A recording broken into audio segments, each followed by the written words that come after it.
Okay. So now you can start. I think. All right.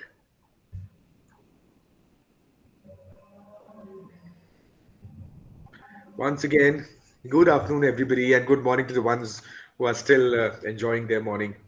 Good Sunday morning. Yeah. I hope you had good fun yesterday, and I was able to communicate whatever I wanted to share with you in the presentation yesterday. I hope it was fine. So, today we're going to go ahead with the communication, the topic. If you remember, are you able to see my screen? No, let me share it. Let me share Not yet, sir. it. Let me share it. Okay. Now, can you see? No, sir. You cannot see my screen. Yes, sir, we can see. Now you can? Okay. Okay. So yesterday we began with MMPC 007 Block 1. We did a small icebreaker, and then we had covered basics of communication. We had spoken about what is communication, what are the different differences between general and business communication. We did a lot of case studies. Then we went through the process of communication, and there we were, right? Different types of it. So let me just rush through it so that it gets recapped or revised. This is what we did yesterday. Yes, the evolution of communication, international. So comparison between the business communication and general communication. Then what is the purpose of communication? We did this. We did a lot of case studies, Cartoon Network case study, then this American telephony company case study.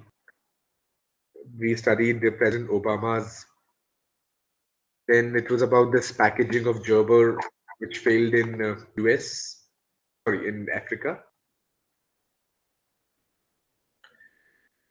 Post which spoke about the right match of timing and message. Paris Hilton case study.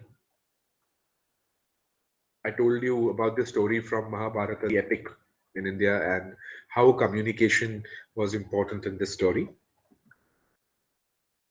We talked about this cigarette brand, which used doctors as their models, and which did not work well. Victoria's Secret is the kind of advertisements they published. We spoke about that. The problem in this advertisement we discussed. And then we spoke about the 7 C's of effective communication: clarity, correctness, conciseness, courtesy, concreteness, consideration, completeness. And I explained you what all these things are.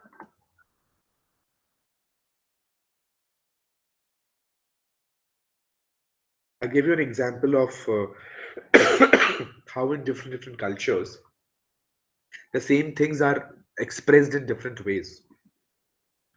And then we came to the process of communication. Linear communication, it goes in one line, one sided. Shannon Weaver model, it includes feedback and noise, and a two-way communication process where both the parties keep communicating. They become senders and receivers simultaneously, one by one. The barriers to communication, the different types of barriers: intrapersonal, those that affect us internally, like having some preconceived notions about certain things. If the kid has long hair, it has got to be a girl, and similar things. Judging this signage. Then we spoke about the various types of barriers of communication with help of a chart. What are semantic barriers? What are organizational barriers? We did a case study. Philip Morris case study, Domino's Pizza case study, Coca-Cola case study, BP case study. And then we came to non-verbal communication. Now, what is body language? How is the first impression formed? There are things which are said and unsaid, which constitutes the non-verbal part of communication. When we spoke about non-verbal communication, it's parts, right? So written communication, things which support speech. So you're saying something, but then those things that go along with what you say, like your voice quality, your pitch, the rate at which you're speaking, fast or slow, the volume, high or low, your style, everything becomes paralanguage. And then we discussed this light-hearted example, but which meant a lot. Let's eat grandma and let's eat grandma. Prosodic, rhythm, punctuation, intonation, stress.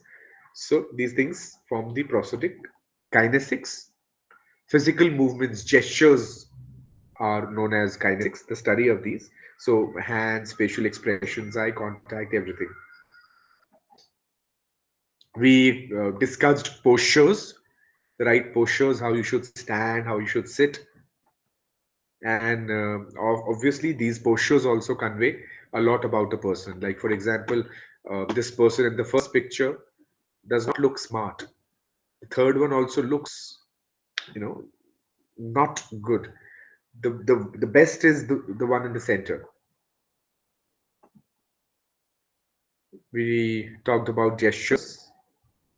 We took some examples. I'm doing this so that it gets revised. We also spoke about clothings, right? How clothes reflect your personality, your background, your financial status, your profession, culture, mood, and that is why when you go to to some meetings or conferences or seminars, wherever you're going, there's a certain set way you should be dressing, and it is important to dress well. We also discussed distance, how far people stand and what the distance communicates, and if there's somebody who's new, somebody who's personal to you, somebody who's intimate to you, how at what distance should they be standing to each other. And the study is called proxemics. Yes, and I think this was the last slide that we discussed yesterday, slide number 90. There's something called haptics. This is something new that I'm beginning with. Okay, I did not teach you yesterday. Today, I'm beginning with haptics. What is haptics? Haptics is the study of touch. So when you touch things and you touch people, it also conveys something. There is a communication happening through the touch. There are people, when they touch you, you realize it is a good touch or bad touch. Is it a warm touch, or they're touching you angrily? Is it are they consoling you? Are they kind of misbehaving with you? The touch also explains all that, right? So this study of touch and the communication through touch is called haptics. Now, I'm giving you examples of haptics and distance both together. So in this first picture, these are both actors, very well-known actors of Indian film industry. So now both of these people in the first picture, the way they are close to each other, the distance is low between them, they're very close and they're touching each other. And uh, by the look of it, you understand that this is a romantic pair, right? While in the second picture, it is the same actor and actress, the female and male actor, both of them, they are the same actors, but the movie is different, the scene is different. And in this context, they are a brother and a sister. So look at it. They're close, but then the way they're touching, it is very evident they're very friendly. That's how distance and touch tells so much about the person and the relationships. More examples of the same pair. They've done a lot of movies. I don't know if you follow Indian film industry or not. I don't know. Anyone who watches Indian movies? So this is Shah I Rukh do. Khan and Aishwarya Rai. Oh, Yeah. great, great. Yeah.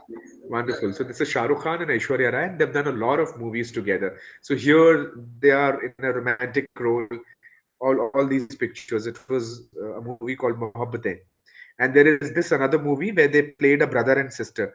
So they're very friendly and sibling like. While the picture in the center, it is an actual picture. It is not from any movie or show.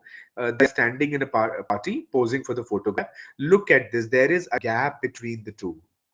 So they are just friends. Look at it.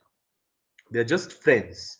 There is a gap between. They're not touching each other, right? But in movies, to portray certain roles, they make use of distance and touch to convey what they want to. So how important it is, right? Now, moving on to the next slide.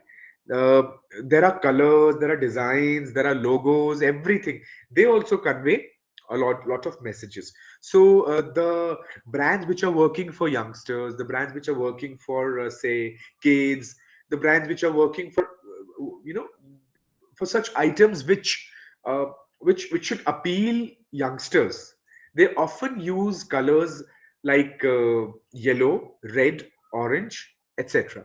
While in hospitals, you would almost always see either blue or green or pastels.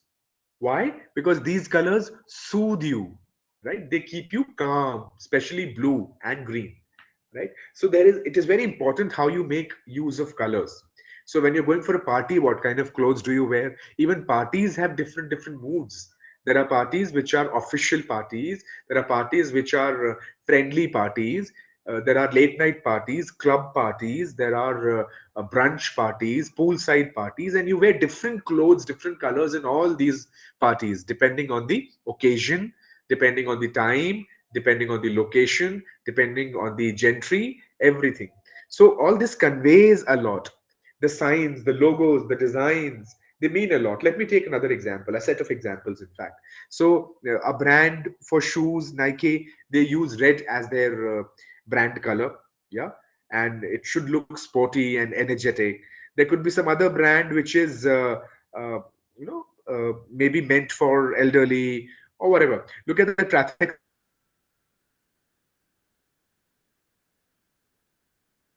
signals convey a lot of information. The colors they use, the colors they use, the designs, the logos, everything.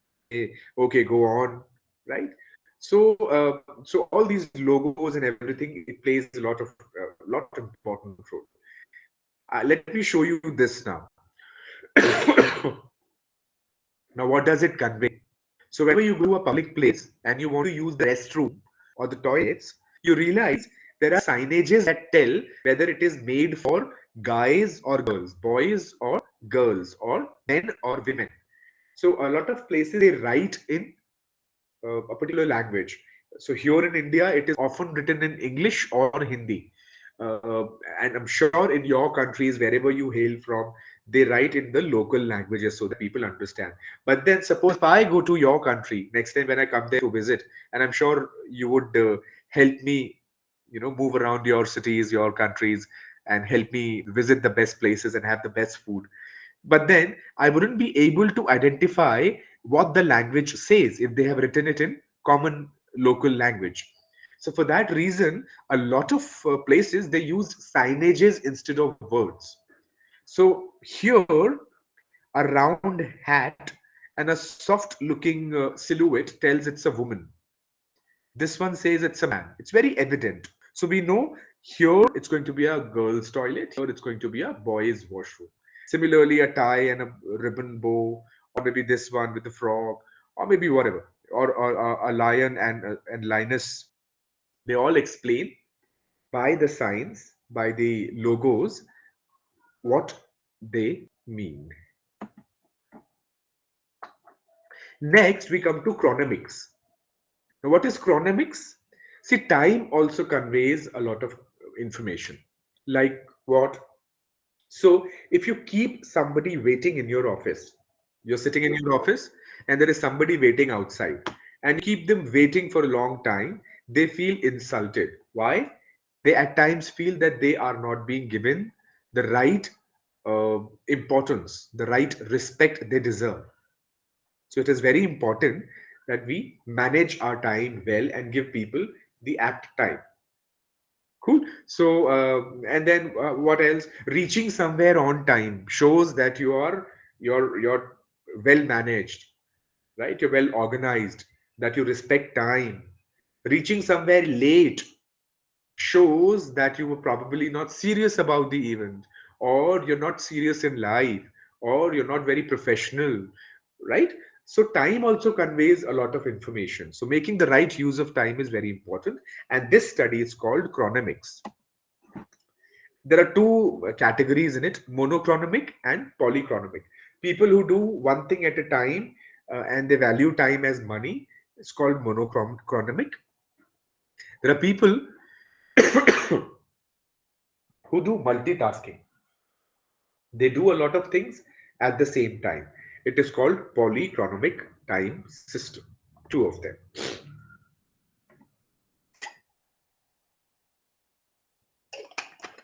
Now, looking at this picture, we can see the same thing can be interpreted in different ways. Interpretation of the message by the receiver. So sender has sent the message, it goes through a channel. When it reaches the receiver comprehends it according to his understanding, his circumstances, right? So there is this boy in this picture, the first one, and he is checking something in the bonnet of his car. Now there is somebody on the phone line, and he says, "That's just what I needed today." Now, the other person in front, what would he know or she know? They might think this fellow likes what is happening, right? So, what he says does not convey the whole information the way he wants to. This sentence, "that's just what I needed today," can have multiple meanings. Similarly, in another picture, the yellowish picture, there is a lady being shown, and she says, "speechless," but then she is surprised at being at something, and hence she is speechless. While in the second picture, "I am speechless," this lady is pleasantly surprised. The first one is shocked and surprised. The second one over here is pleasantly surprised. She probably has got some gift. "I am speechless." Now, the same word has different meanings in different contexts, and hence they often say when you write messages to people, SMSs to people, or WhatsApp messages to people, you need to be very careful and specific, because written words are not supported by para language and all these things, and hence whatever the receiver wants to interpret, he can. So the language should be very clear and direct as far as possible. This is called meta communication. I want to do a wonderful case study now, something that all of us can relate to, right? So I'm sure you know this gentleman. All of us know him. Yeah. Yes, sir. Yes, that's President Obama, Yes. right? That's President Yes. Obama, the former President of United States of America, Yes, sir. and we have all appreciated him. Just a second.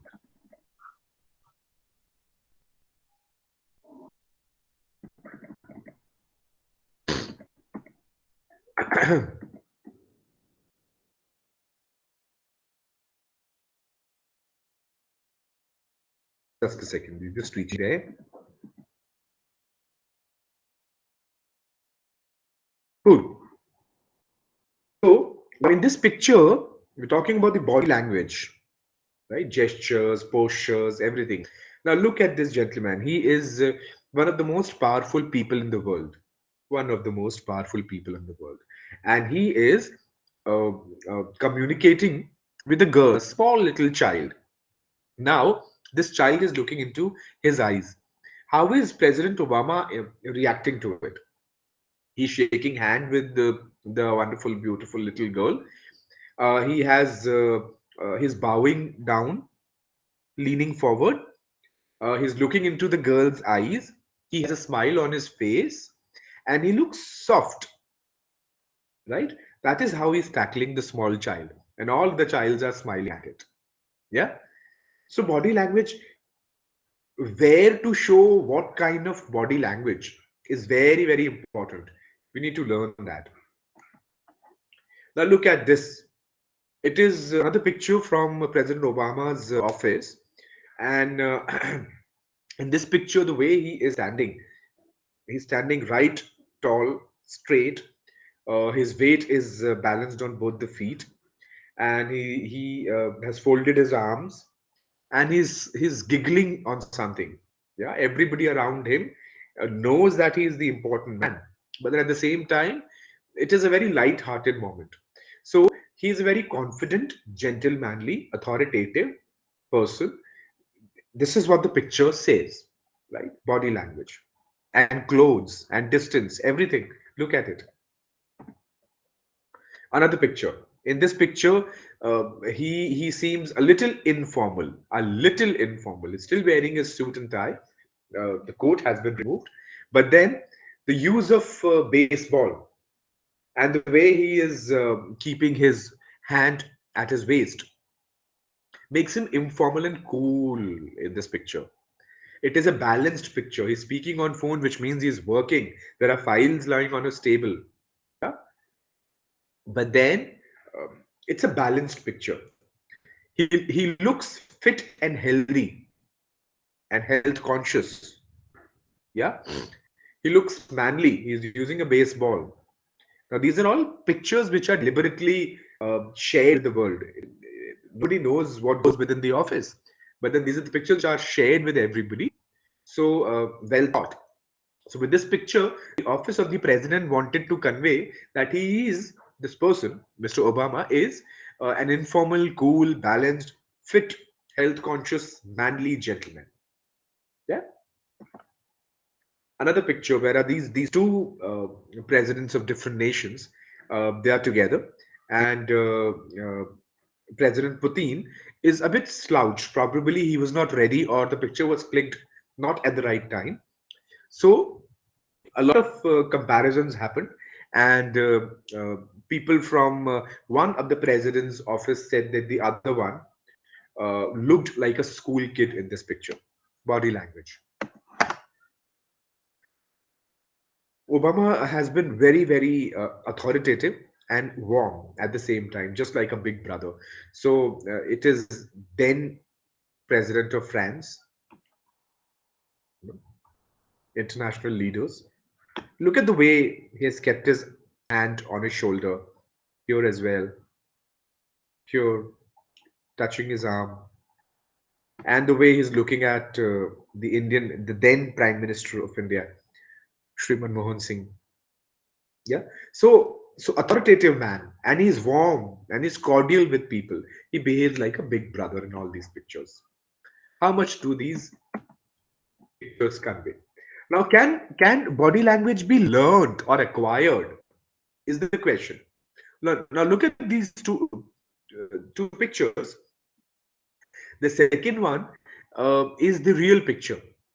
Real in the sense, the person shown in this picture is actually Milkha Singh, the very famous athlete, and he had won a lot of medals and trophies and championships in his career. A movie was made decades after he ended his career.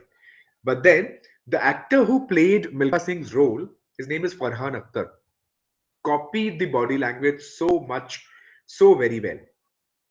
So look at the pictures. The first one is actually Farhan Akhtar and it is from the movie, while here it is Milkha Singh and his real picture. So body language can actually be acquired or learned. An example of it. Now we're going to the unit 4, where we're going to discuss forms of communication at workplace. What are the forms of communication? The first one is formal communication, and we can call it official communication. Here, in formal communication, there are specific communication channels. People have to communicate through these channels. So, emails, files, yeah. Simply, WhatsApp messages cannot be considered formal. There are official ways and there are systems to be followed.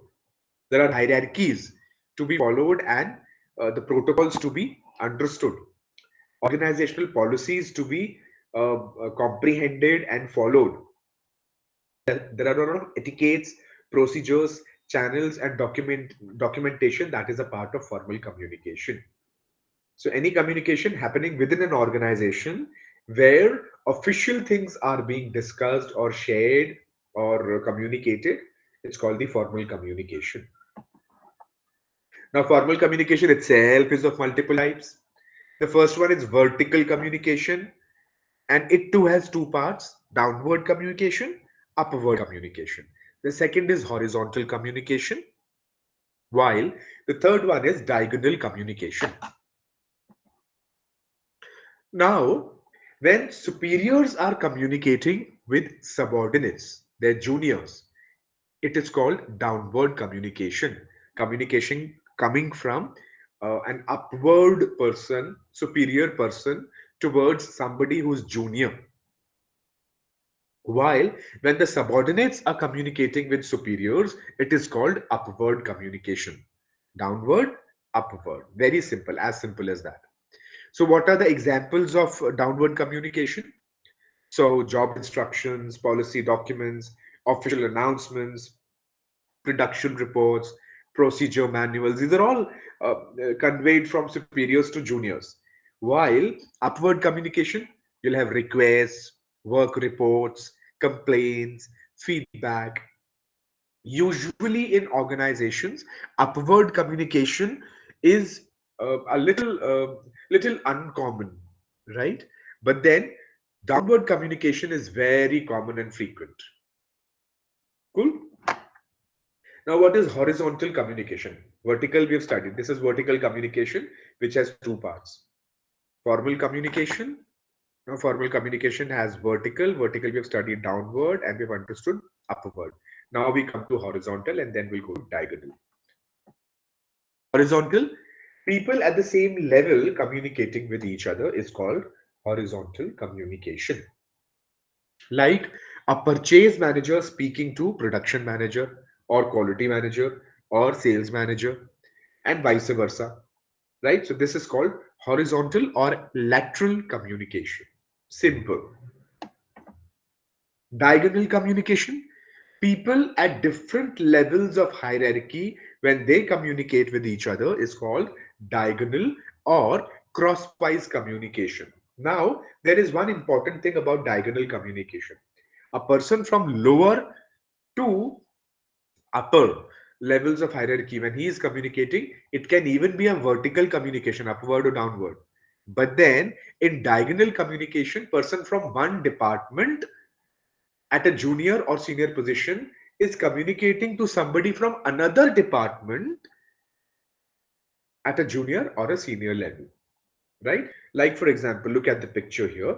The vice president of productions is speaking to the president. President is speaking to vice president of accounting. The vice president of marketing is communicating with department B employee. So these are different departments. People from different departments are communicating with somebody from another department and another level of hierarchy. So diagonal or crosswise communication, very important in the sense it is a little different from vertical.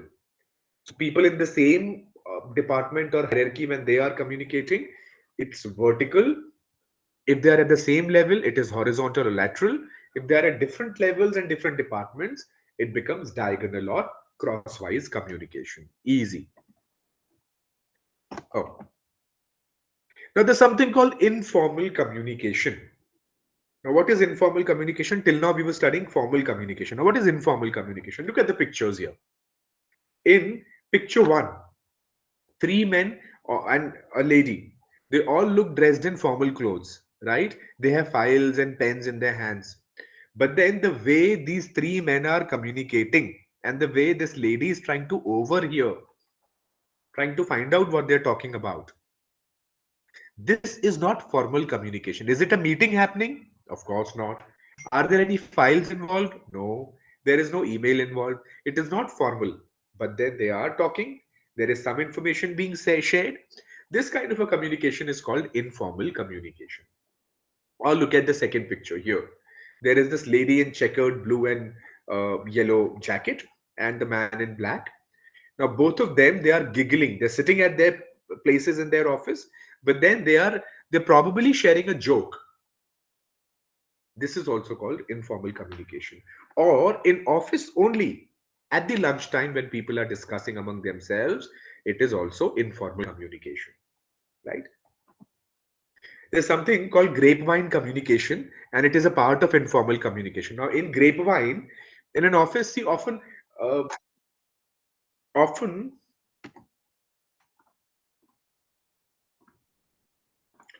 often in offices, there are informations which are not shared very formally, but then it leaks or somebody gets to know, and then that person shares it with a lot of people. Just like a grapevine, it extends in all the direction. Same way, communication, when it goes through informal network and expands in all the directions, it is called grapevine communication. It spreads very fast. Grapevine also, it spreads very fast, no? So this communication is called grapevine communication. It is very, very important. One, for the relationships of the employees in the organization. Two, at times some organizations, they also do some deliberate grapevine. So suppose there is an organization and they want to take a major step. Say some layoffs are to be done. Some people will lose their jobs. Now, before they take this step, they want to ensure what is going to be the reaction. Lest there's going to be a strike. Yeah. If they suddenly throw people out, if they suddenly go give people pink slips and show them the door outside, there could be a problem. So they spread a word informally. They will tell someone in some talk somewhere. Now this person will tell to 10 other people, and that those 10 people will tell to another 10 people. Now in the end, almost everybody will get to know, but nobody has a confirmed formal information. It is all heard and said through grapevine. Yes. Now, if with this kind of a grapevine communication, people start revolting, they start protesting, or they start showing their anger, the top management knows how to tackle it. Or should they actually go about the layoffs? Or how should they show people the door outside? And if there is no much resentment, they can happily and easily go about throwing people out of the organization. So this is how grapevine communication is often used in organizations, right? There are various ways this grapevine happens. Informal networks happen. The first one is chain. A telling B telling C telling D, and so on. While gossip, one person standing at a place telling it to everybody, or one person sending messages to everybody, or one person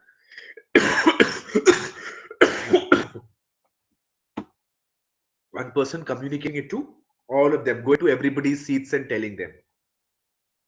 Three, probability. So A is friends with F and D. So A will go and tell F. F is good friends with G and K. He will tell them. D will go and tell H and X. So this is probability. Who will get to know and who will not get to know. The way people are associated with each other. The way they are friends with each other. Probability. Then comes cluster. So there is this A associated with C, D, F. Probably they are his department colleagues. So he's going to tell them. Now F will go and say something to somebody at the say the canteen. He met I and B there. Then B met J. So there is a cluster forming everywhere at every level. This is called cluster informal network of communication. These are various types of informal networks. So there are two major types of communication, formal and informal. Formal can be divided into vertical, horizontal, and diagonal. Vertical can be divided into two parts, upward and downward. While coming to the informal communication, there is something called grapevine, and there are various ways this information goes, like chain, gossip, probability, cluster, etc. Cool. Going ahead. Now, in any organization, there are instances when people do not get along well. There are instances when people have grievances. There are instances when people have certain complaints about their colleagues or subordinates or superiors. So, in such situations, conflicts happen. And these conflicts are majorly due to communication or lack of communication or miscommunication. And they can be resolved, solved, and reworked using communication only. Hence, conflict resolution at workplace is very, very crucial and is a part of communication. So it is a way of finding solutions for inter-organizational conflicts among employees. There could be instances where intra-organizational conflicts are happening, and within the department, they solve these problems. Now there could be interdepartmental conflicts which are solved again through communication. Two, active listening. How do you do that? What are the ways how you do that? The conflict resolution. The first step is active listening. The mediator or manager, he listens to everybody carefully one by one or in a group. B, there are some goals decided. Set a goal of the meeting by motivating all the parties. You have to set that we have all got to work together. We have to understand how this organization works, and hence there are certain goals decided. C, people are supposed to remain professional. They cannot be backbiting about each other. They should not be, bringing in personal issues or personal grudges against each other. Let us not get personal in terms of allegations. This should not happen. People should be professional and they should keep a check on the emotional responses. So, one, active listening. Two, setting goals. Three, staying professional. D, stay neutral. So, is whoever is mediating, yeah, somebody who's trying to resolve the problem, that person should stay neutral. He should not be biased towards one of the parties, because that will not help the organization achieve the targets. And last but not the least, fact check. Whatever complaints are there, whatever issues are being raised, we should check facts as far as possible so as to derive on a conclusion that offers solution. Now, how do you do it? There are three ways of solving such issues. One, pre-crisis. Two, during the crisis. And three, post-crisis. Now, what is the difference between the three? Crisis communication. One, see, there could be organizations where there is a good monitoring happening so that crises do not come up. You automatically resolve all the issues in the initial stages itself. You make decisions on how to make resources and people work together in coordination, in sync. Proper trainings are being given from time to time so that people are better equipped. They have a better understanding. They avoid conflicts. So this kind of a strategy, it is taken into account. It is followed when you want to avoid any crisis, right? Pre-crisis. Second is crisis. Now, when there is a problem which has already arisen, now this problem needs to be solved. So you collect all the information, you go through the process, you speak to all of them, you take facts and data and uh, witnesses into account. You talk to them, you understand everything, and then you create and disseminate crisis messages. While in the third category, assess the crisis management effort when the problem has happened. Now, after the problem has happened, you're resolving it or you have resolved it. In such cases, what has happened has to be understood later and provide follow-up crisis messages as needed. Oh, okay. So, so now let us come to the last part of this presentation. We'll go to the next one then. The last part of this presentation, I'm going to tell you some basic things which will help you during interviews. Suppose you do your MBA as of now. After doing your management courses, when you people go and appear for say some interviews, want to join some organization, or within the organization you want to appear for an interview so as to get some promotions, there are certain things that you should keep in mind. You should remember these things, right? The first thing is Whenever you go for an interview, your posture should be right. We learned what kind of a posture. You should be straight, head in the right position, hands in the lap. Yeah, leaning backward is lazy, or at times even arrogant. Leaning forward is aggressive. Slouching is lazy. We need to keep all these things in mind, and the right posture has to be maintained. Two, breaking eye contact. You cannot keep staring somebody into the eyes, and especially if you're a man and there is a woman sitting as an interviewer, and if you keep looking into her face and eyes, it can be taken in the other way. Yeah, she can misunderstand you. She can even fire you for misbehaving. So the right eye contact. For how much time do you look into that person's eyes or towards that person? Then when do you remove your gaze? It is very, very important. Three, chopping and pointing. So you should not be pointing fingers towards people. Whenever you're talking, don't use the fingers don't point fingers towards others, especially in hot discussions. Crossed arms. In an interview, when you sit with crossed arms, it gives a bad signal. It shows either you're defensive or resistant, and you don't want to open up. So don't cross your arms when you fold your arms when in an interview. Excessive nodding. You keep shaking your head up and down, forward, backward, or left and right. No, no, no, no. Excessive nodding shows lack of confidence or lack of sincerity. Then fidgeting. People often during interviews are playing with a pen or a coin or a paper in their hand. Though you're talking, but you're playing with it, fidgeting around. Don't do that. Don't put your hands into your pockets. Don't uh, don't keep shuffling, shifting things all the time. Hands behind the back. Keeping your hands in your pockets or behind your back inhibits movements and makes you appear stiff. And whatever you say, your expressions should match what you say, your words. Shifty eyes. So there are people who keep looking here and there all the time. They keep looking here and there with shifty eyes and stare, locking eyes with someone for extended period. So what these are all things that you should not be doing. What should you do? Use your hands when you're speaking. Keep your voice down.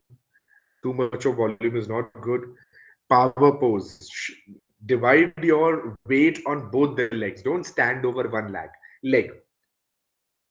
Don't multitask while discussing. Remove any kind of barriers. We've discussed what all barriers are there. Shake hands very well. Now, when you're shaking hands, your hand should not be wet with sweat. It should be dry and clean. Yeah. And then you should not hold the hand very tight or very loose. It should not be slippery. You should smile when you're shaking hands or when you're going for an interview. Mirror expressions and postures. A lot of times, when you're in sync with somebody, you copy their postures unknowingly or their expressions unknowingly. If the person in front, he or she is smiling, you too start smiling. In fact, a lot of times you go to market, if you're going for a morning walk, and you see people on the road who are not acquainted to you, you don't know them. But if you smile, the other person in front of you automatically smiles. So it's important that we understand. Excuse me. You understand that positive body movements or body language reflects positivity and makes other people also behave in a positive manner. So always keep these things in mind. With this, we finish the block one and we'll go to block two. Questions will take in the end.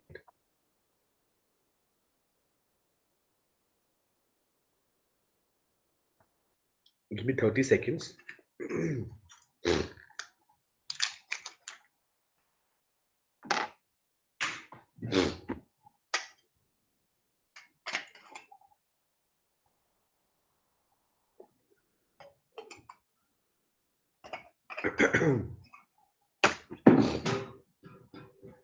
All right. Let us begin with block 2, MMPC 007. Here, We're going to talk about oral communication, especially at work. There are 4 units in it. Unit 5, which talks about listening and reading skills. Unit 6, which is about interpersonal communication. Unit 7, which is about communication in meetings. And Unit 8, presentation skills. Let us begin with Unit 5, listening and reading skills. Now, what is listening? Now, listening has 4 parts to it: hear, comprehend, retain, and recall. Hear, comprehend, retain, recall. Listening has 4 parts: hearing, comprehending, retaining, and recalling. Hear, comprehend, retain, and recall. 4 parts of listening. Now look at this picture. What does this man say? Hearing or listening? Not sure if I should ask her to repeat herself or just pretend I heard it. So this man did hear that the lady said something, but did not understand it. The meaning probably was not completely conveyed. So that's how there is a difference between hearing and listening. How? Let me tell you. Listening versus hearing. Listening requires focus. When you're listening, you need to be very attentive. You need to focus on what the other person is saying. So hearing is more about sounds. When these sounds enter your ears, you do hear. But then listening means paying attention not only to the story, but how it is told, what is the language, how is the voice, and ultimately what is the meaning, what is being conveyed. What is being conveyed. Give me a second, huh? Give me a second.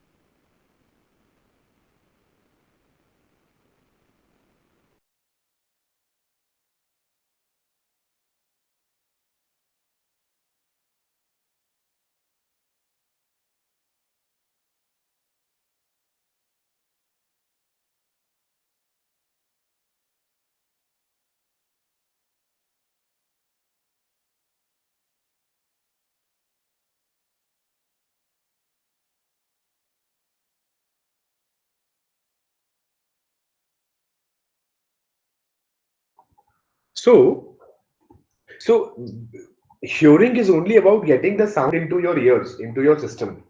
But then when it comes to listening, listening also includes understanding it. As I said, there are 4 parts of it. Yeah. We said no, hearing is only a part of listening, but you comprehend, you understand what it means, and then you retain it, you remember it, and then you recall whenever it is needed.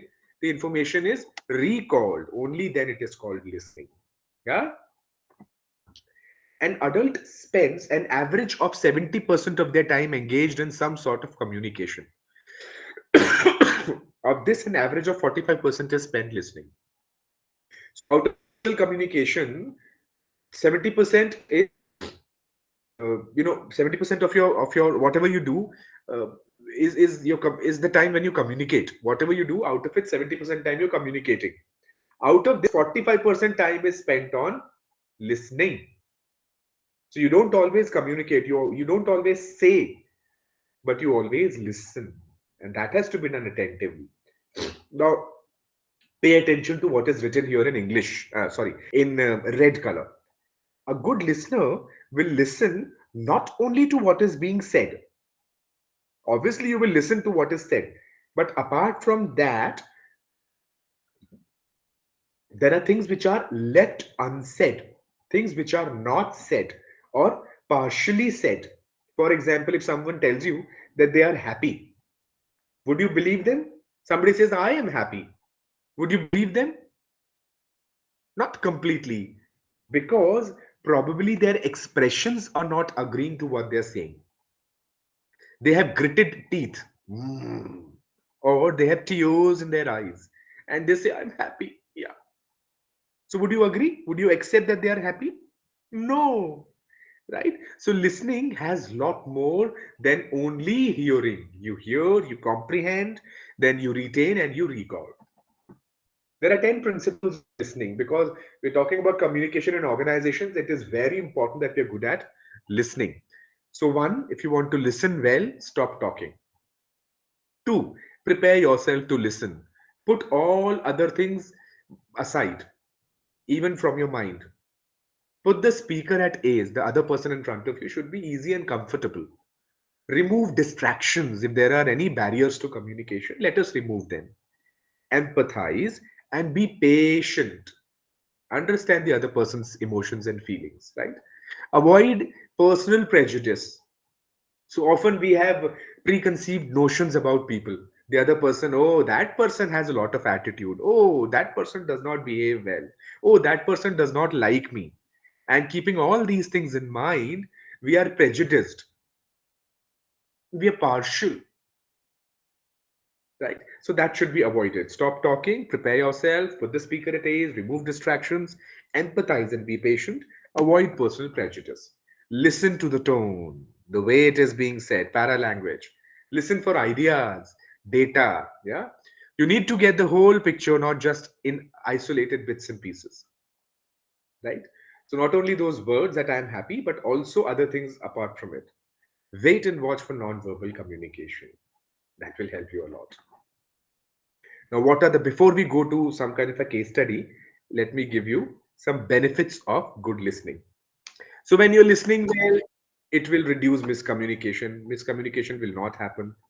Yes, then, then it will increase your confidence, it will increase your productivity, and it will save time and cost. These four things will happen if you are good at listening. If you uh, remain a good listener, it will reduce miscommunication, it will increase confidence within yourself, within the organization or department, increase productivity of yourself and the organization, and it saves the time and cost of organization as well as the person. There are various types of listening. What are the types of listening? Biased listening. So you are listening to only one person and not the other one. Biased listening. Sympathetic listening. You are trying to understand somebody's pain. Oh, somebody is in pain and you're listening to him. Empathetic listening, which means you're offering your emotions, you're giving support to somebody, you're understanding their pain and giving solutions to them.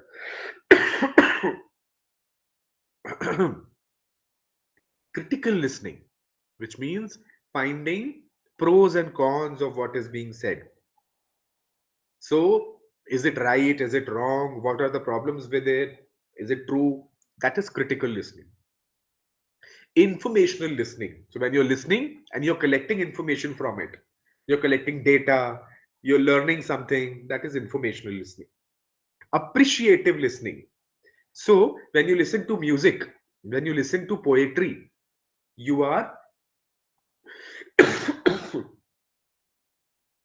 you're listening appreciatively. Then selective listening, listening to only certain parts of what is being said and not rest. Kids do this. Yes, kids do this.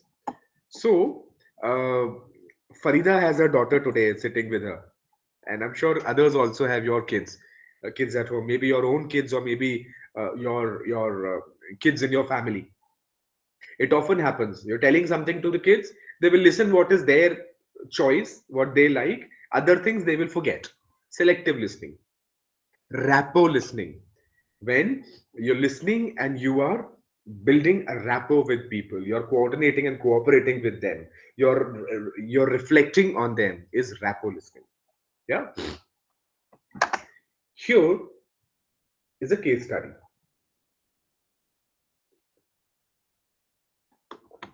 Now this organization, Lululemon.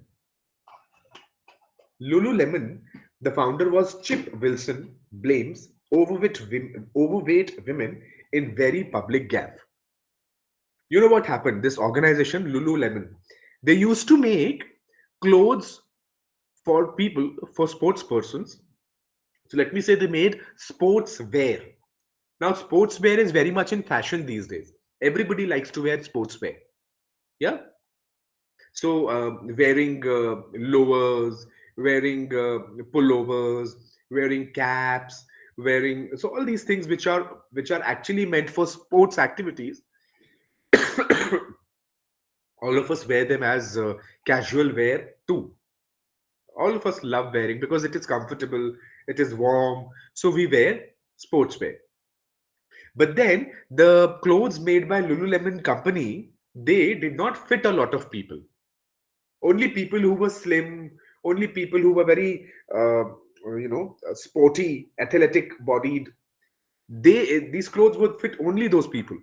Everybody else did not fit well in those clothes. Why? So when this question was asked to Chip Wilson, he said, overweight women have heavy thighs, and hence our lowers don't fit them. Now, this did not go well with people. You're making clothes for common people. If it was only for people who are in sports, you did not advertise them. You should not advertise them on TV. You should advertise on those platforms which are restricted to sports people. You should not sell them in malls to everybody. You need not manufacture them in such a way that other people also buy, which shows that you intend to sell it to everybody, but then you are insulting other people who do not fit into these clothes. Obviously, a lot of wrath happened against these people in the company, Lululemon, especially Chip Wilson. High Fong Foods, another case study. Sriracha maker fails to respond to community complaints and lawsuit. So there was this company, they used to make some kind of a sauce, which was used as a side dish. So in response to community complaints, so they had a plant, these people, this company, they had a plant, High Fong Food, had a plant which was made in a residential area. And there were strong smells that came out of that factory. So people living in that area were facing problems. So these people went and made complaints against High Fong Foods. They went to the office of the company and they made a lot of complaints, but the company was not listening to them. They were hearing, but they were not listening.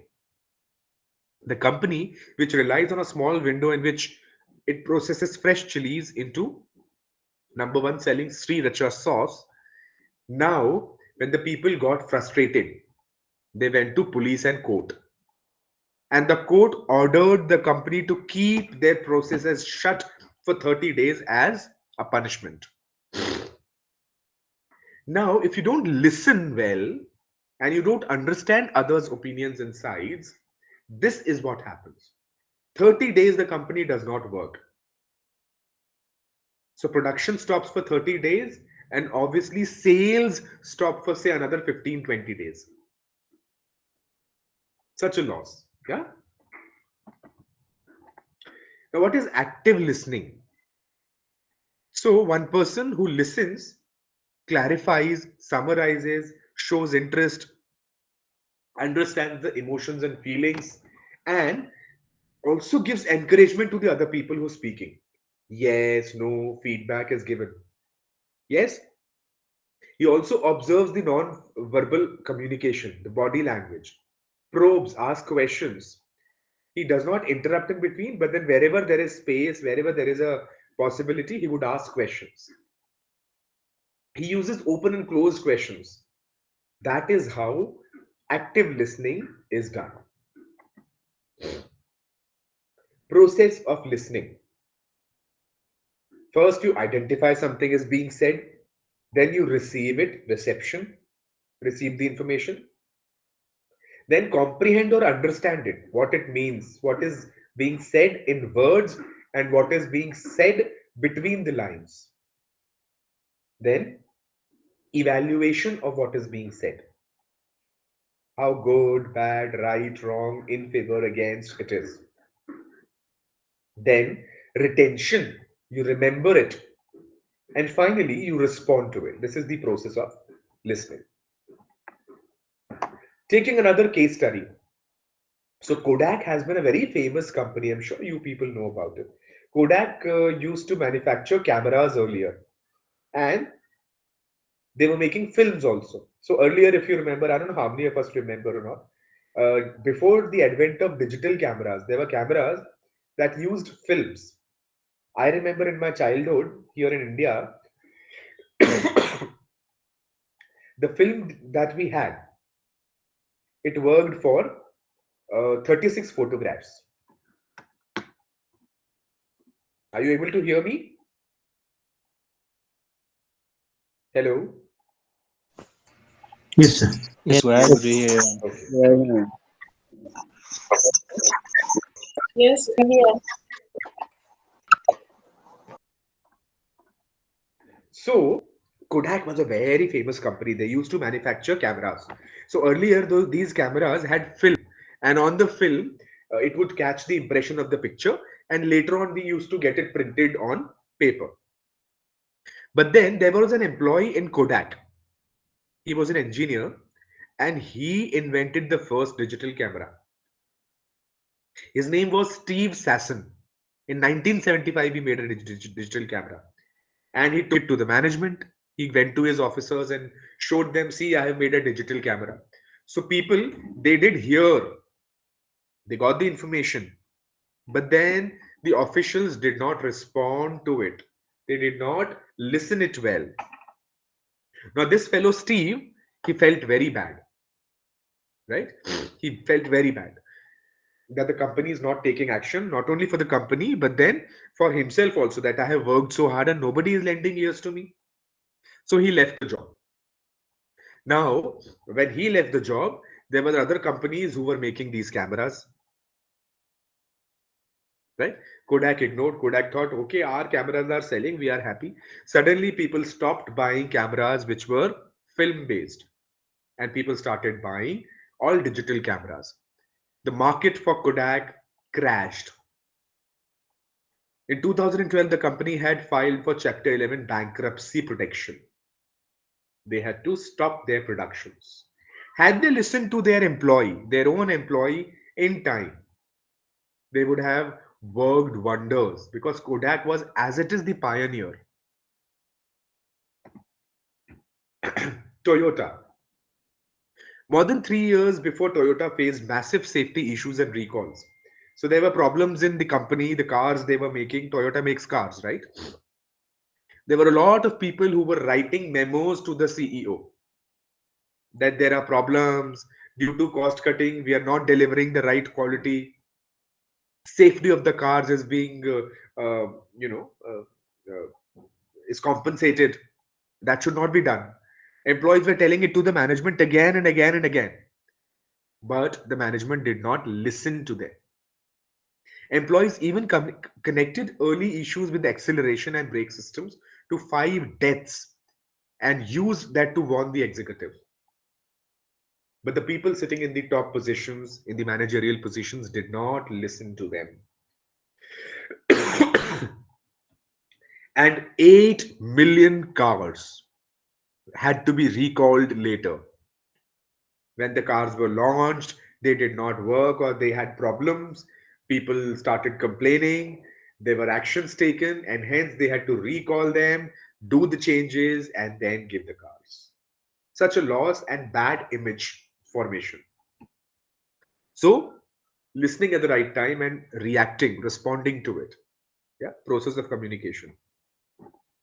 Now, what are the barriers of listening? Why don't people listen? In both two, three of these cases, why did not people listen? Firstly, they are selective listeners. There are some things that they want to listen, certain other things they don't want to pay attention to. Why? Because they have preconceived notions about the speaker. Oh, this man does not have brains. How he is at a lower position. How would he tell me I am a senior boss? I am a senior person. I have more idea. He will tell me he is just a junior. He is just a newcomer in the organization. How would that fellow tell me? So this kind of notions, this kind of thoughts make the listening selective. or biased. And the biases can also be about the topics. Yeah, there could be some things that we don't want to talk about. There are bosses, there are superiors who don't want to talk about some things, and it becomes a loss. Two, speed of speech versus speed of thought. So at times, the information that is coming to you is too fast, and you may not be able to comprehend the whole thing. So in such situation, if you are the listener, you should tell the other person, please go slow or repeat what you're saying. Lack of interest, you're not even interested in the communication. Beliefs and attitudes. Some people, they have certain attitudes. Reaction to speaker, they don't like the speaker, they are not reacting in the right way to the speaker, so speaker loses interest. Repetition of words, the same thing is being repeated again and again. And external distractions. There are things that are disturbing you, right? These are all barriers to listening. How do you overcome these barriers? Is there any way that we can remove these barriers? Very obvious. Remove the distractions. Barriers, you should remove them. Yeah. To prioritize listening over speaking. Give importance to other people, because that will add on information to your bank of information and data, of knowledge. So when you listen, you get more information. You become well equipped. So give priority to listening and then speaking. Practice reflecting instead of deflecting.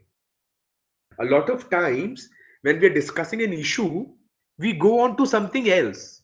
Oh, but earlier you said so. Oh, but you were not right.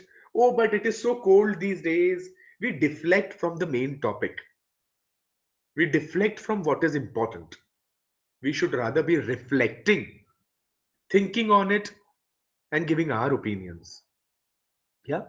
Asking questions wherever you don't understand, wherever you want more information, wherever you want an explanation, ask questions. Listen carefully before advising. Yeah, you should be very careful before you say something. Another case study. The fastest growing company in 2009 fails to follow market signals. How many of you have used BlackBerry as a phone? Has anybody used BlackBerry? Yes, I do. Yes, you use BlackBerry. Who else? Khamis has used BlackBerry. Anybody else who has used BlackBerry ever? Yes, sir, I also use You BlackBerry. use BlackBerry? Yes. So there was a time when BlackBerry was very, very popular. Everybody was using BlackBerry phones. They flaunted BlackBerry phones. Yeah. But then gradually BlackBerry became less popular and Apple took over the market. Then Google phones and Samsung and so many other brands have come up now. So BlackBerry was reported as a 4.4 billion loss and 56% revenue decline.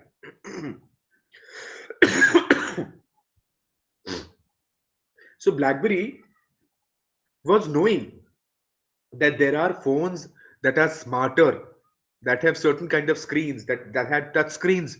They're coming in market. But BlackBerry thought we are the market leaders.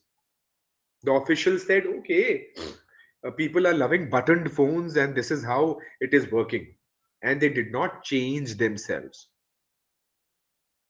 The problem wasn't that we stopped listening to customers.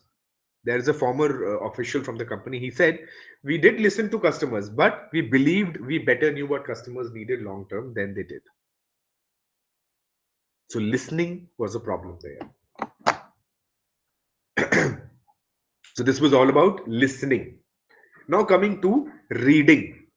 Now what does reading mean? There are words written in front of you. You recognize those words. And then you understand those words. What is the meaning behind those words? And then you use them fluently. Go from one word to another fluently, understanding them, gaining information from them. Look at this. Illegally parked cars will be fined. Is it right? Illegally parked cars will be fined. Now, when you say fine, F-I-N-E, fine, it means good. So any car which is parked illegally will be fine. It will be good in a nice position. But when you say fined, F-I-N-E-D, fined, it means you will charge some money to them as a punishment. Fined. Yeah? So, wrong words, grammatical mistake or spelling mistake. How do you expand your vocabulary? Vocabulary. Obviously, if you have to be a good reader, if you have to be a good speaker, good writer, you need to have a good bank of words. What do you do about? One, discover the origin of the words. Where do these words come from? Concentrate on practical concepts around the word. Linking of words. Words should be linked to each other. Vocabulary tests should be done. Word awareness could be done. A group of words can be formed and contextual meaning of the word can be found. And then read, you will understand, you will have a better bank of vocabulary. Now, for example, cry. What are the other words for cry? Weep, sob, blubber, howl. Other words for cry? Weep, sob, blubber, howl, wail, whimper, shed tears. And you can use these different words in different contexts. A little difference between them. Yeah. Same way, laugh. What are the other words for laugh? Giggle, chuckle, cackle, roar, cackle, split, split one's sides, and crack up. What are the other words for sad? Somber, melancholy, sorrowful, blue, depressed, sick at heart, down, etc. Other words for funny: amusing, hilarious, entertaining, witty, side splitting, laughable, good humored. So that's how you make group of words. Yes, in the previous slide, as I said, how do you increase your vocabulary? Very interesting, very easy. You discover the origin of the word. Where does the word come from? To concentrate on practical words, right? Link the words. Word banks should be created. Group of words must be made. Contextual meaning of the word should be understood. Obviously, all this will help you.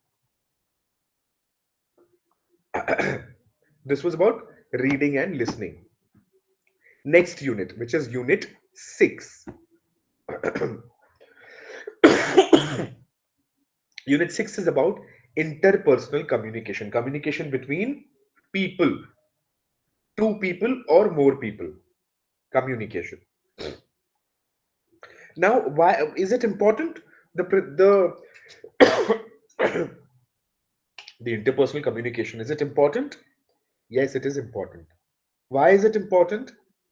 Because it is inescapable. When you're working in an organization, you have to work as a team. There are a lot of people around you.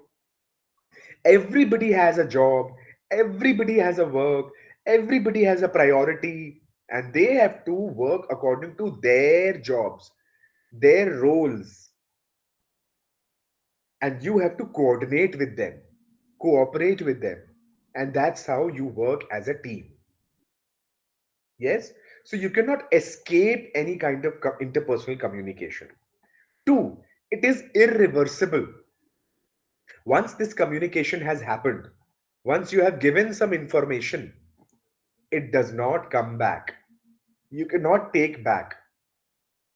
Suppose if you borrowed a pen from somebody or a mobile from somebody to make a call, or a tie from somebody, I've forgotten to get my tie today, give me a tie, I have to do a presentation.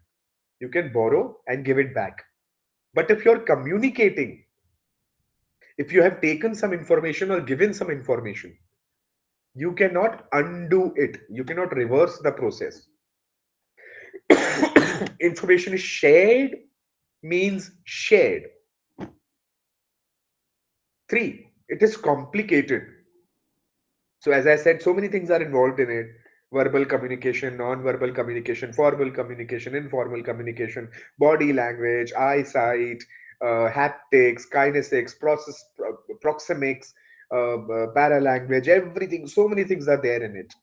Yes, and so many parts of the department of the company, departments and sub departments and people involved and product and quality and marketing and HR, all these things, everything is a part of it, and hence it is complicated and it is contextual. Why is it contextual?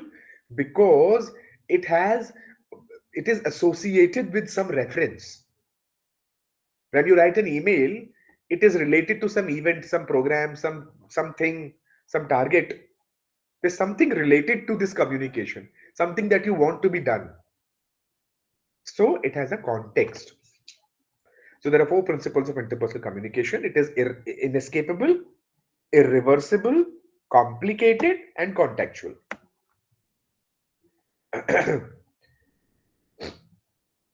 So on Facebook, there are people, you find them different. They use different pictures, they use different names, but then in reality, they could be somebody else altogether, right? Very often, people who are very communicative on internet, when they come in front of you, they become invocal. Yeah, they lose their voice. Something called emotional intelligence. Which moment, at which place, what time, what is to be done, what should not be done, comes from emotional intelligence. Controlling your emotions at the right time, not being too happy about things, not being very sad about things. It is all emotional intelligence, how to handle your emotions. So, how do you do that? Interpersonal management of skills, management skills. There are some ways that you can do it. Self awareness. You should know who you are, what you want, what are your responsibilities, everything. Self awareness. Self management. Being able to take care of your own self, of your own work, of your own time, of your own priorities. That is self management. Social awareness. What is happening around?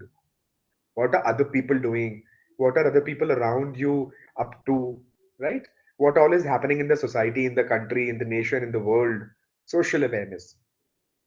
Relationship management. Yeah, having good relationships with people. Every organization these days has a relationship manager or public relations official who keeps tab of how people are reacting, who keeps track of what people or customers want, the problems they are facing, and tries to resolve them so that the company does not lose its image. Building communication skills. It is all There's always a scope. Nobody is perfect, right? There's always a problem with everything. So keep improving your communication skills. If you're good at one language, learn more languages. If you're good at languages, learn body language. If you're good at body language, learn listening skills. There are so many things. You always keep learning, building good communication skills. Be empathetic. Try and understand others' emotions. Try being in their shoes. Try and understand their problems. Everybody has a life. Everybody has tragedies happening. Everybody has challenges in their life. We need to understand each other's problems. And that's how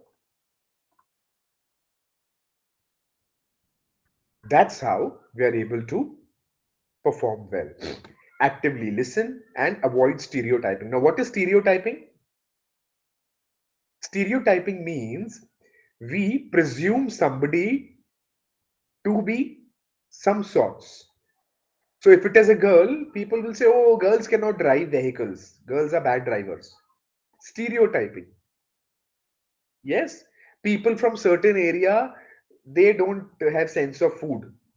Stereotyping. We have blockages in our mind. We label people,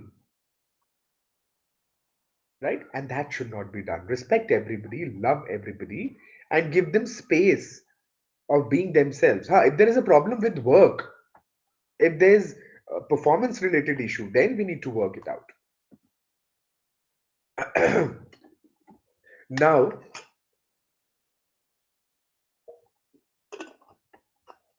these interpersonal communication things. How do you do the best interpersonal communication? I'll give you some tips. Now, these are practical things that I'm going to tell you, right? Now, if you take these things into account, if you take these things into consideration, this will help you be a good communicator. Firstly, ask an open ended question. So, whenever you're talking to somebody, whenever you're communicating, you should always ask open ended questions. Now, what are open ended questions and closed ended questions? Closed ended questions are those questions which have answers in yes or no, like, or maybe one or two words. Do you like books? Yes. Have you been to university? No. Is spring your favorite season? Yes. Am I intruding? No. Do you come here often? Yes. So all these questions have short answers. So if you want to communicate with somebody, if you want to speak to somebody, have a conversation with them, this kind of closed questions you ask, they respond in a word or two, and it ends there. Then you have to look for another question to ask. So if you want to have a good conversation with people, ask open-ended questions. Questions where there is a scope of saying something. What sort of books do you like? Oh, I like books that are romantic in nature, or that are thrillers.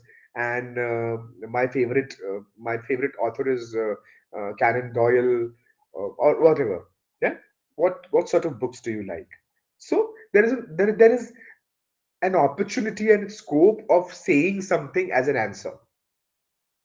Next question. What did you study at university?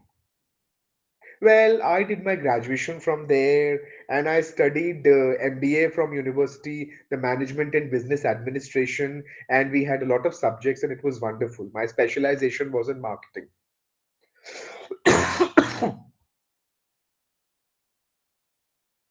Which is your favorite season and why? Well, my favorite season is spring because you have such beautiful things happening all around. Flowers are blooming, the air is breezy, it is not too cold, it is not too hot. So you can wear whatever kind of clothes you want to wear, and trees are bearing fruits, animals are happy. So I love that atmosphere. What are you doing right now? Right now, I am teaching. I'm teaching students of the international batch of Indira Gandhi National Open University, right? Where is your usual watering hole? So all these questions, all these questions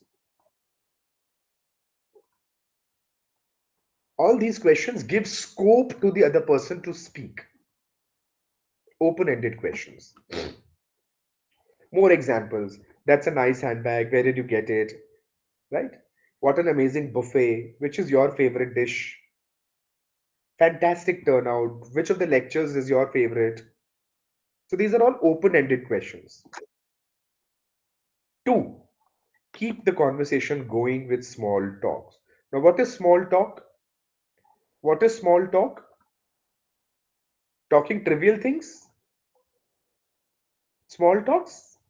No. When I say keep the conversation going with small talk, I mean you should talk about things which may not be which may not be very intensive in nature. So what kind of topics? Topics which are light and simple. It could be about a blog or a website, or purchasing of a car, house renovations, kids' artwork, vacations, uh, gardens, whatever. Light-hearted things. unless and until it is an official thing that you need to discuss. But then when you want to have a conversation, you will have to include other things in that conversation. So always have light-hearted things instead of having politics, religion, nuclear disarmament or fusion. Now these are very heavy things. Unless and until the other person is knowledgeable about that factor, about that topic, and is interested in that topic, he will find it boring if that person does not know, and he will not be interested in it, and that's how you will miss out on it. Criticizing anybody, especially not the host or the event you are both attending. Never criticize anybody, never badmouth about anybody, never say bad things about anybody, because that leaves a bad impression and it's a wastage of time also. Yeah. 3, give encouraging feedback. So when somebody is speaking, you should give them feedback. How do you give your feedback? You can say, you can say, aha, wow, oh, sigh, grunt, whatever. But these are all responses. And this feedback is important so that the other person knows that you're listening. The other person knows that you're responding, which means you're understanding. There is a conversation happening. So feedback is very, very important. You can even say, is that so? Oh, goodness. What did you do then? That's amazing. Now, these are all ways how you respond. Feedback is given. Say words of sensory nature, right? Like, I see, I imagine. How do you feel? Tell me, sense. These are all words which are sensory, which makes it clear that you've understood. Like, for example, where do you see yourself in an year's time? See. Where do you see yourself?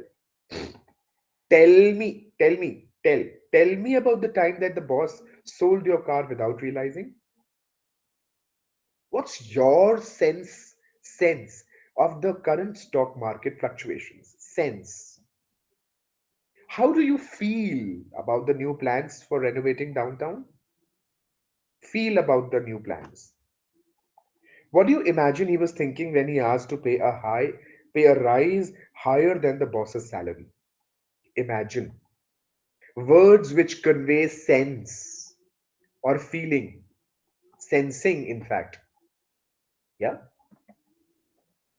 Next is be aware of your internal monologue. Point number 5. Now, what is monologue? Mono means one, single.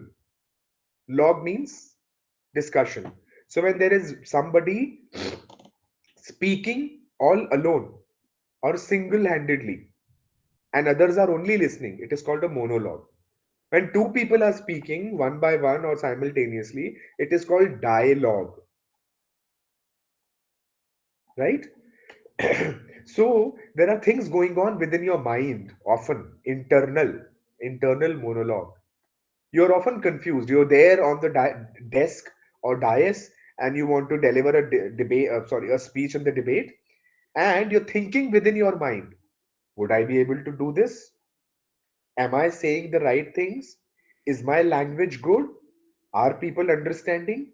Are people enjoying? Now, when you ask all these questions to yourself within your mind, it is called internal monologue. And when this happens, you lose your confidence, you lose your focus. So, obviously, you need to be conscious, but then you don't need to be worrisome about it. Yes? So, be aware of your thinking within yourself. Respond thoughtfully. Someone who remains awkward or uncomfortable in your presence. So, the other person probably does not like the way you respond. You need to be sensitive to them, right? You need to show interest in them. You need to talk about them, right? Give clarifications. Pay attention to what they have been discussing. Good responses are very important. Yeah, respond thoughtfully. Now, at times when we are talking, we don't realize that we have heard somebody's sentiments. We are talking to a lady, and we talk about uh, uh, you know uh, what sort of ladies uh, are good looking or are fashionable. Maybe the other person has a physical problem, and hence that person is gaining weight. And if you talk about lean and thin people, this can hurt the other person. So whatever responses you are giving, they should be well thought. Maintain equilibrium. Point number 7.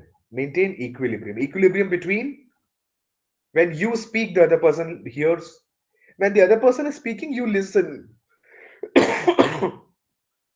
It should not be that only one person keeps speaking.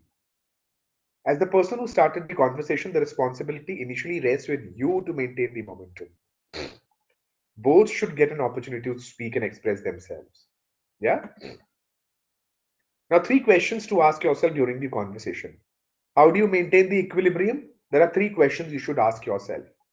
Am I giving the other person an opportunity?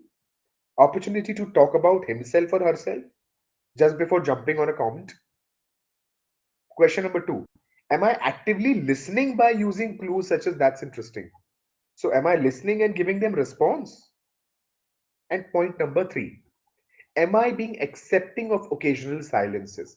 So, at times there are silences and pauses in between. And am I okay with it? 3 things. So, 1, let the other person also speak. 2, listen to what they're saying. And 3, there can be occasions when people take pause. So, don't get uncomfortable. Asking the right questions. Yeah. So, if you want to have an equilibrium, you want the other person to speak. And if the other person is a little shy or is a bit hesitant in speaking, what do? You ask them questions. Questions that make them speak. Questions which are open ended, questions which are about them, questions which are about their field of interest, or questions about what they are saying. Ask for clarifications. Yeah, and these questions are $1 million ones. They add a lot of value to the conversation. Invitation and inspiration. Suppose still the other person is not speaking, you can request them, ask them, motivate them to speak. Hey, what do you think about it? Please tell. No, please share your opinions. Or inspiration can be given. Wow, I think you would want to talk about it. Yeah. For instance, you could share a funny story that will remind your partner. Yeah. Listening actively is important. Conversational conversation will be fruitful only when you listen actively. You want to gain some output from the conversation. So you've got to be listening very nicely. Unless and until you listen properly, you will not get the pertinent information, the data that you need. If there's something that you want to learn or acquire, that will only be done if you listen actively. Forget yourself. A lot of times we are only talking about ourselves. I went to some country for a vacation. I have bought a new car. What, I have this thing. Talking about myself. I got a promotion. I have this position. Me. Forget yourself. It is not good. Because people are always interested in themselves and their lives. So give priority to them for a very good conversation. Yeah. Now uh, there'll be instances when you don't agree to what the other person is saying, and that does not mean you should keep mum. I don't say you should shut your mouth and keep, you know, cool. That you don't respond to it. Acknowledge your common ground. There would be some things that you agree to, and then Along with it, say, instead of saying but, say and. This, and I believe this. Let's not be manipulative. Let's not serve our own agendas. Yes, give importance to other one also, but then show your disagreement with full respect and full confidence. And there would be silences, as I said a few slides ago, that there'll be silences. Let us understand these silences. Let us be quiet.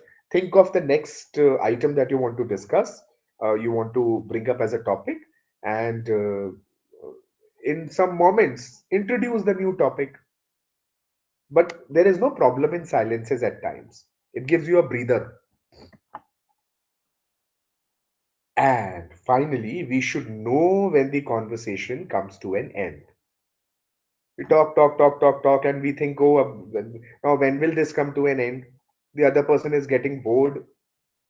You should know we have discussed what was important, and now let us end the conversation. This has to be done. Yeah. So, all this is about having a good conversation. Let us take a case study now. Look at this picture. It is a Ford car. There is a man driving it, and in his biggie, he has three women tied and in bad condition. See, her legs are tied here. The other one also, her hands are tied behind her back. She also, so they have been put in the diggy. Now, probably the advertiser wanted to say that there is so much of space in the diggy that three people can be accommodated there. So much of space. But is that the right way to say it? This is so derogatory. This is so inhuman. This is so cruel, right? And so disrespectful to women. So this was a bad advertisement. What seems to be an advertisement about the large space in the trunk of this Ford, they failed to see the issue in showing three women seemingly tied up and in distress. This ad seems to be aimed at serial killer kidnappers who want a car. Right? So if you show this advertisement, it seems that you want to sell this car to kidnappers. People who want to kidnap people, sell this car to them. Yeah? Of course not. So, whatever communication is to be done, it should be well thought, well planned, keeping all the aspects in mind. Fourth, yeah. Now, next on our agenda is meetings. Now, what are meetings? There is a small definition of meetings over here. What? A meeting is a group communication in action around a defined agenda at a set time for an established duration. So, what is meeting? There are key points in it. There is a group, so more than one person, one or two people meeting. So more than more than one person. Then agenda. There is a reason, there is a target, agenda, time, when do we meet, and duration, for how long do you meet. Yes, all these things, if they are there, it becomes a meeting. A meeting is a group communication in action around a defined agenda at a set time for an established duration. Meeting. What are the objectives of meetings? Sharing information, improving productivity, resolving communication gaps, addressing the concerns of employees, forming policies, clearing doubts, addressing staff grievances, and obtaining feedback. All these are objectives of meetings. So you want to share some information, you want to improve the productivity of people or the organization. There are some problems that you want to resolve. There are some problems raised by employees we want to resolve. New policies or rules have to be formed. There are some doubts that people have, we want to clear them. Or there are some grievances that people have shared. You want to find solutions to them. Or simply giving feedback. There could be so many other objectives also of meetings. I'm just giving you examples. These are majorly the common objectives of meetings. What types of meeting? What are the types of meetings? First is status update meeting. So there is something going on, some project is going on, and what has happened to it, the status has to be updated, that meeting.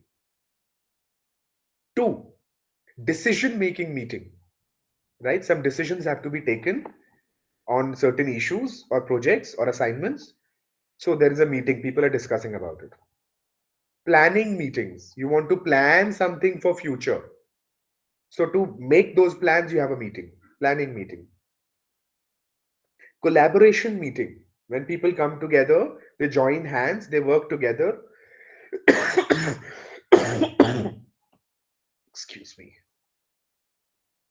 They collaborate. So these are called collaboration meetings. Problem solving meetings.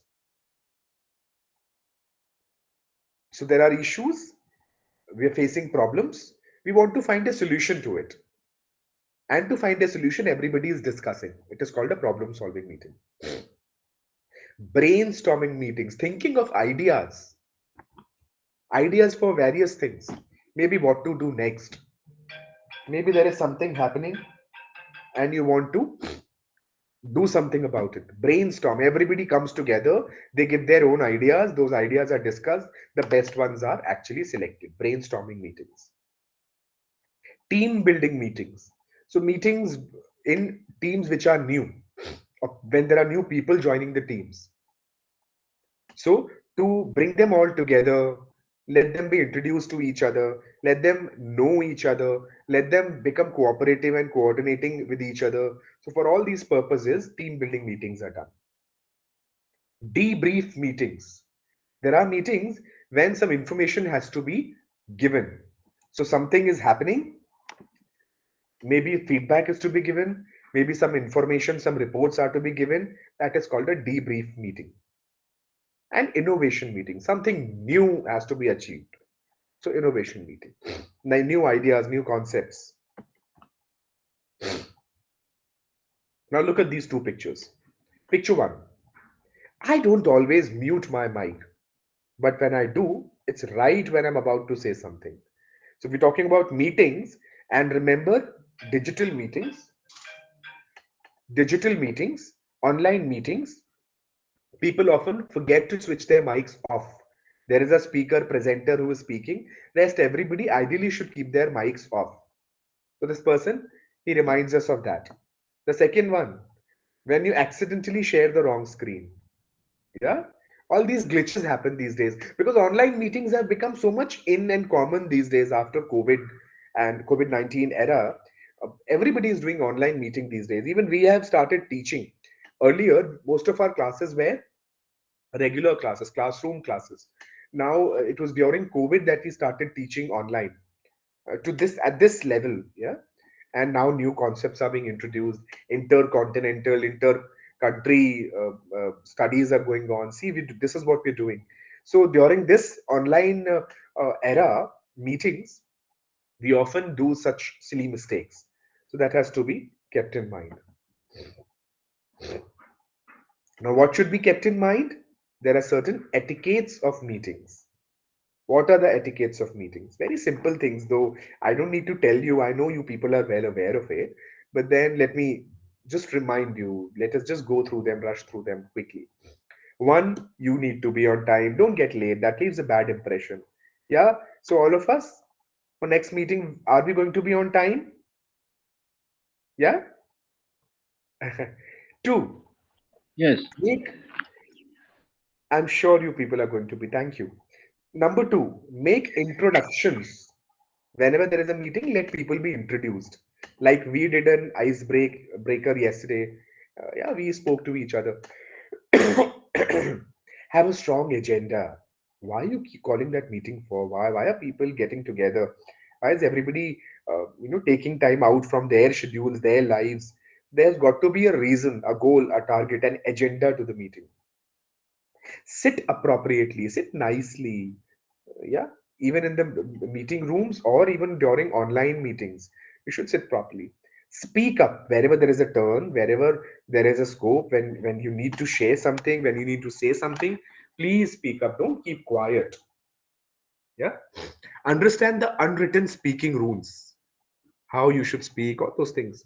Do not take phone calls during the meeting. If there is a meeting going on, especially uh, in a room or a digital meeting, you should not take calls, because everybody has taken time out, everybody is focusing on something, and you are not giving your 100% to the meeting. So don't take calls unless and until there is an emergency. Yeah. Do not drink and eat during the meeting. Clean up after yourself. So during meetings, papers and everything, it gets spread all over. We can at least clear our litter. Do not save all your questions for the end. Cool. Meeting etiquettes. Now another joke over here. Zoom meetings. So when you're doing it through only audio, your videos are off. You don't get ready well. And if there is a video meeting, you nicely dress up and look at these small puppies over here. And look at this man accidentally turning on the webcam during a conference call. So all these digital meetings, people don't care how they look. But at times when suddenly a situation comes and you have to turn your camera on, you realize, oh, I'm not well dressed or I'm not prepared. Yeah. So always be ready. Let's look good always. Smart. Yeah. Also this one. I hate when everyone turns their cameras off during Zoom lectures. It's so awkward. So when you're talking to people and everybody has his camera off, you don't know whom are you speaking to. You feel that you're speaking to walls. Yeah.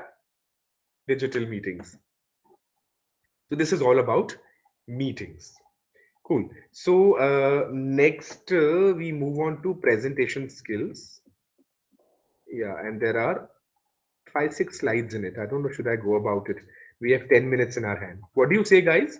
Should we do the presentation topic today, or should we take it tomorrow?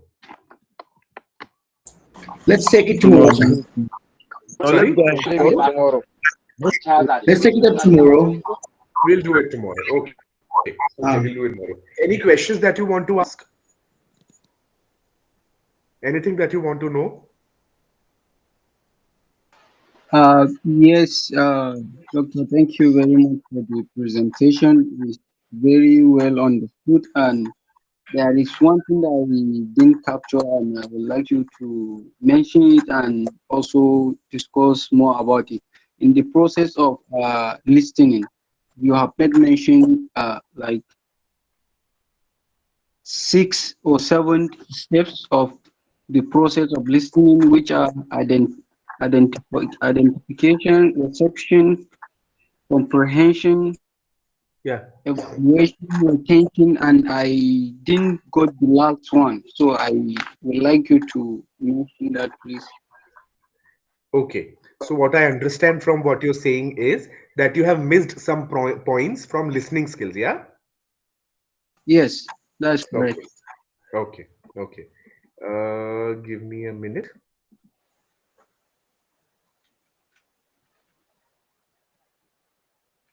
And principles of listening, right? Yes, that's correct. Just a second.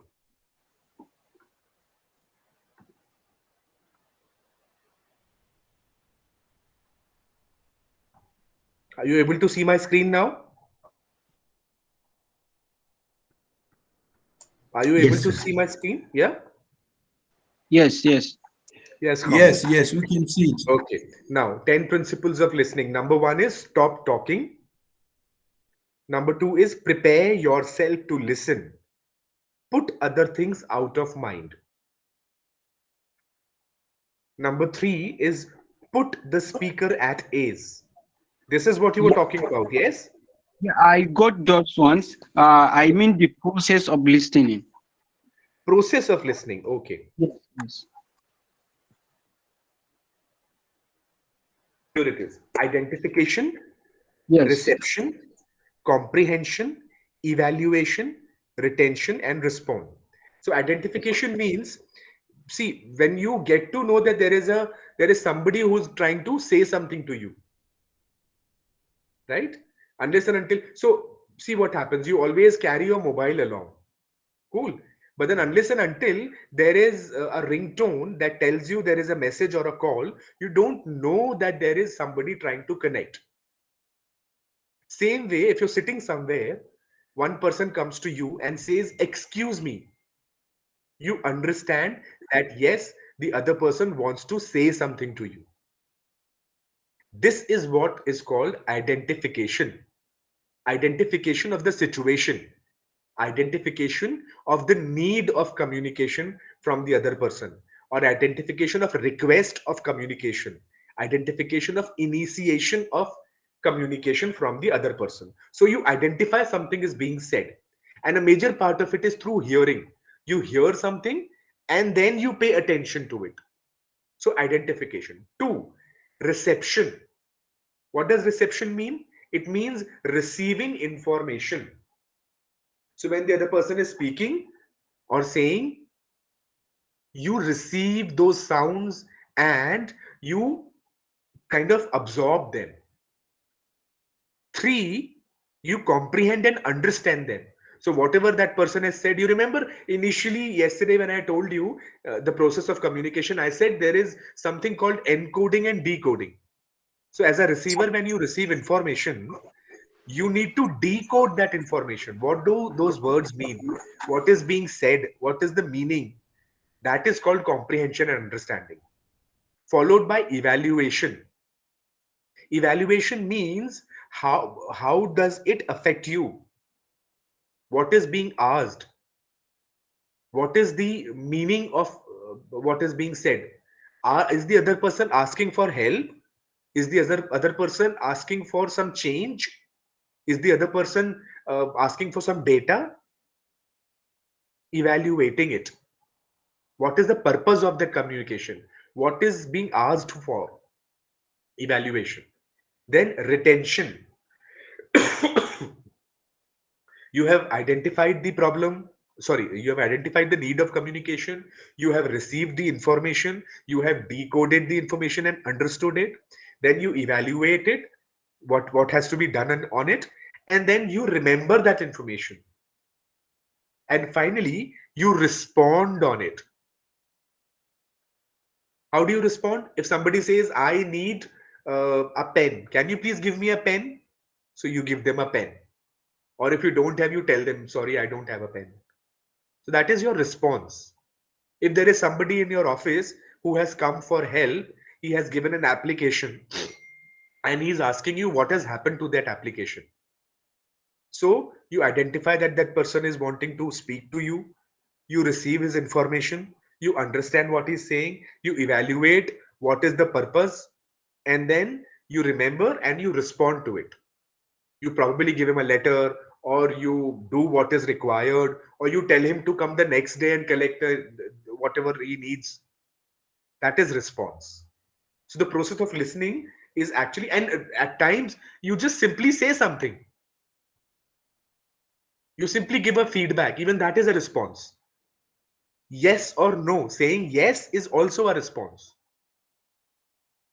Right? So identifying the need of communication, receiving the information, comprehending it, evaluating it, then remembering it and responding to it. Then and there in action or words, whatever is the process of listening. Yeah? Is that fine? Yes. Cool. Anything else? Any other question? Any other question?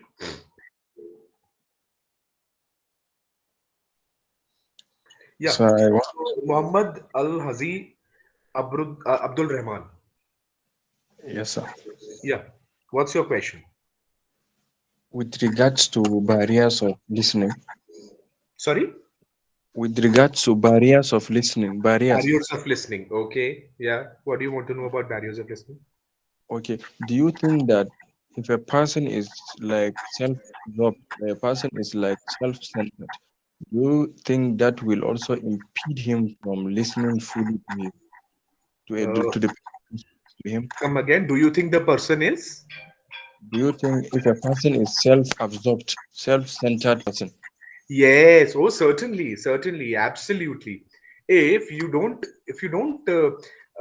give attention to others' needs and requirements, their priorities, certainly, if you're self-centered, if somebody is self-centered, Mohammed, Very true. You're absolutely correct. Even that is a barrier. True. Agree.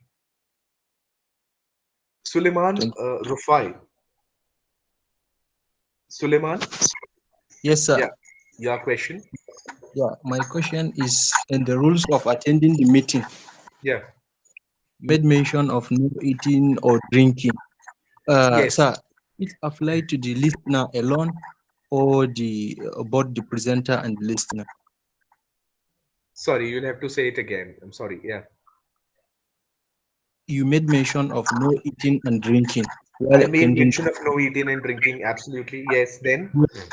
Yes. So the rule is it apply to only listener alone or both the listener Got and the it. presenter? Got your point. Got your point. See, basically, it is for everybody. Basically, it is for Okay. everybody.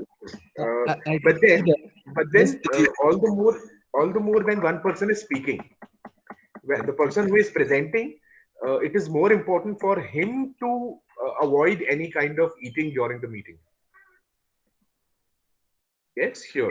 Do not, point number 8, do not drink or eat during the meeting. It is more important for the presenter, but at the same time, as a part of the team, as a part of the meeting team, everybody has to keep in mind if somebody is speaking, if there is one person who is presenting and speaking, and there is somebody else who's involved in eating, in food and tea or coffee, whatever, he is not able. So he kind of gives an image that the person is not interested. You don't know, you're not attentive. That is what impression that you give. So it is always good that you avoid. Though a lot of times, though a lot of times, snacks are being served during meetings. Tea or coffee is being served, snacks are being given, but then take it at the right time, all right? right. When something important is happening, at least then you should not take. Okay. Yeah. Thank you And very vice much. versa, never. If you are presenting, it should never be done. Ideally, Okay. ideally. But these days, Suleiman, also, Yeah. a lot of offices have a very friendly and informal atmosphere. So meetings are also different, of different nature. There are meetings which are very formal. Everybody is dressed up in tuxedos and suits, and it is a table, round table meeting happening, and there are gadgets and everything. And otherwise, also there are meetings which are informal. You're sitting at the coffee table, uh, and there you're discussing. So it also depends on the kind of meeting that you're going through. If it is a very formal meeting, absolutely no. If it is an informal meeting, then you could, but then be considerate of the other person. If somebody is speaking and we are busy eating, that shows a bad impression. That's it. Yes. So Understood. no rule is a thumb rule, but then it is an ideal situation. thank you, Anybody sir. else? Thank you, Suleiman. Anybody else? No? Cool, cool. So I'll get to see you tomorrow at the same time, 2 to 4, and I hope I'm able to help you understand the subject better. If there is a query, if you want to know something, you can always drop in a message uh, or your query in the group, the WhatsApp group also. It will reach me. Uh, and yes, I did read the messages also. Excuse me, sir. I do not. I don't think we have a class tomorrow, do we? We have a counseling session. Sorry, class tomorrow. I'm not too sure if we have a counseling session tomorrow. Let me reconfirm. I have been given the schedule in which 23rd is mentioned as a class. We'll reconfirm in the WhatsApp group, Yeah. Okay. Okay. That's good. right? We will reconfirm in the WhatsApp group. And Basant, it was so nice to know about you. I read about you in the messages that Thank some you. 200 years ago your family had shifted from Mauritius to Mauritius, and right now you're in Mauritius, right? Yes, I'm born and brought up here. Oh, wonderful! So good to connect. Yeah. So good to connect. Mhm. So Actually, we don't okay, have class bye. tomorrow. Yeah, Mohammed. Actually, we don't have class tomorrow. Next class is coming on 26th. 26th? Okay, okay. I will reconfirm and still will send a message in the group. Okay, thank you. Okay. Thank you so much, everybody. Thanks a lot. Thank you so much. Take care. Have a good day. Thank you, sir. Bye. Goodbye. Welcome, sir. Gaskiya ne. Wallahi ba Thank you.